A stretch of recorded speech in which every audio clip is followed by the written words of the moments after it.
Hello everyone, welcome back to my channel, or welcome if you are new here. I'm Janelle and I make both faith-based and lifestyle content here on YouTube. In today's video, I'm going to do a part 2 to the Proverbs 31 woman study. So if you haven't checked out my last video on this, I'll have it linked below. I go through verses 10 through 20, verse by verse, to give you an idea of who this Proverbs 31 woman is, what her traits are, what she's not. And today we're going to wrap that up with verses 21 through 31. But let's jump right in and start with verse 21 through 22. So I did put these together because they're one sentence, one thought. So some of these I do kind of bundle up together. 21 and 22, reading from my NET Bible, says, "She would not fear for her household in winter because all her household were clothed with scarlet because she made coverings for herself." What I wrote was, she does not fear or worry about winter because she made clothing for herself in the warmer months. She gets prepared. She's responsible. This reminds me a lot of the concept of reaping and sowing. This is something that is biblical. When you sow and you work, you will also reap your reward of your work. And you can see that she's not scrambling last minute. Hey, it's winter, we have nothing to wear. No, she's prepared. She thinks ahead. And don't get that confused with the verse in Matthew that says, don't worry about tomorrow. Tomorrow has its own trouble. Live for today. Yes, live for today and don't worry about the future. But that's different than being prepared. Being prepared and being responsible. When you know what's coming, then yes. You know that the colder months are coming. You know that you're signing your children up for school. You need to get them uniforms. The Matthew verse is more, don't worry about the future because we don't know what the future holds. Everything is in the hands of God. It is different than getting prepared. And we do see that the Proverbs 31 woman is responsible and she is prepared. Verse 23, her husband is well known in the city gate when he sits with the elders of the land. And I'm like, okay, so what does her husband working in the city gates have to do with the Proverbs 31 woman? And it occurred to me that this is where what we see in all these Proverbs 31 woman videos here on YouTube. We see them being great homemakers. They are running the household, they're running the show, they are keeping everything together, they are preparing the meals, they're taking care of the kids. If this is hard to listen to because I know it's very traditional, stay with me. We are in the Old Testament. This is definitely the way things were, but stick with me because the next verse is about her making her money and selling her things. But think about it, because it really is such a good system. If the Proverbs 31 woman is at home taking care of everything, her husband can actually go out in peace and do good because he's not worried about the things back home because he has a trustworthy, responsible, mature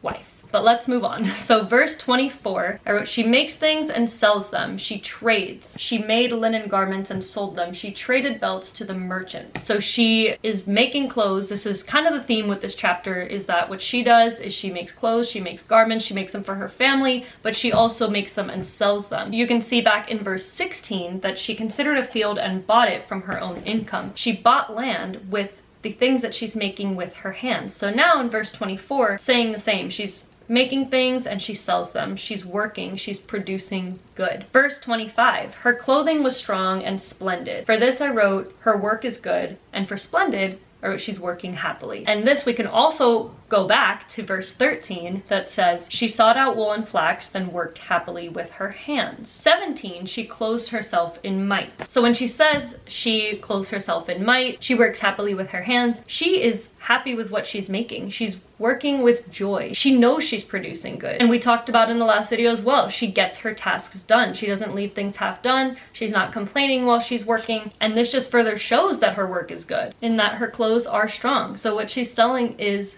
good. Verse 26, she opens her mouth with wisdom and with loving instruction. Now this one is great because if she's opening her mouth with wisdom, where does wisdom come from? Who is wisdom? Answer, that would be God. This tells me that she is in close communication with the Lord. She communicates with him regularly. She's reading her word. She is a woman of God. So when she opens her mouth, she's speaking wisdom. She's not speaking lies or deceit or gossip or slander. She is wise. And with loving instruction, that means she's speaking with a gentle spirit, a loving spirit. She's not combative, she's not competitive, she's soft, she's kind, she's loving. Verse 27, watching over the ways of her household, she does not eat the bread of idleness. Let's break that up. Watching over the ways of her household, she's involved. She's not just sitting in her room doing her own thing. She's communicating with her family. She's cooking with them. She's doing things with them. She does not eat the bread of idleness. She's in community. And I can just picture her having a big meal with her friends and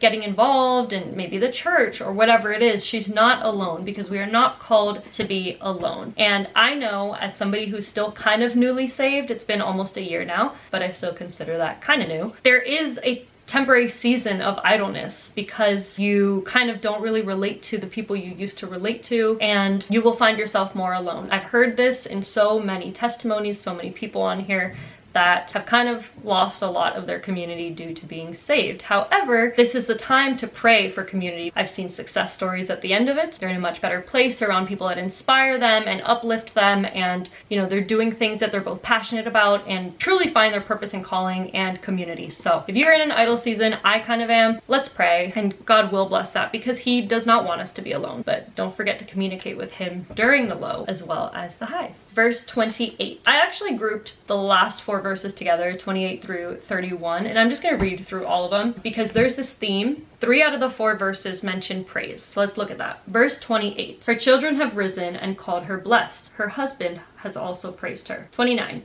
Many daughters have done valiantly, but you have surpassed them all. 30.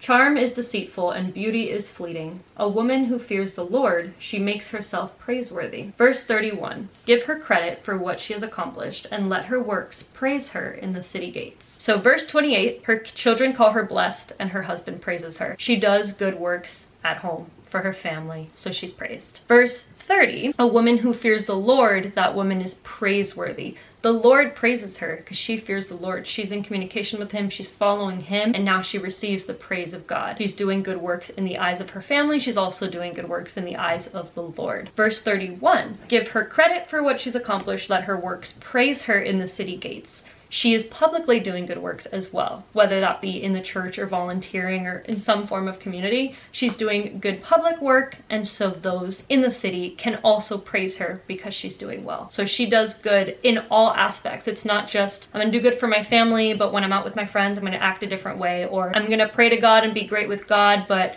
with the people around me, I'm just gonna kind of live like the world. No, she is living by faith in all aspects of her life. That is something I'm sure a lot of us can take a note from. And that is the last verse. So as you can see from reading Proverbs 31, she's strong, she works hard, she keeps things together at home, she makes things with her hands, she's in communication with God, she's wise, she's loving. This woman is a great example of what we should be as Christians. Serve as a light. Let people out in the city see that we're being a light. So there is definitely a lot to learn in here. It is a short but powerful chapter in Proverbs, and it is the last chapter of the book of Proverbs. Proverbs is a great book to read in a month since there are exactly 31 chapters. So that is something you can definitely do if you're wondering where to read in the Bible. Proverbs was really great for me. There's a lot of repetitiveness in it. It almost helps it sink in more, you know? I'm going to wrap up this video. I hope you enjoyed. Don't forget to subscribe down below if you haven't already. It would mean a ton. And I will see you next time with another video. Bye.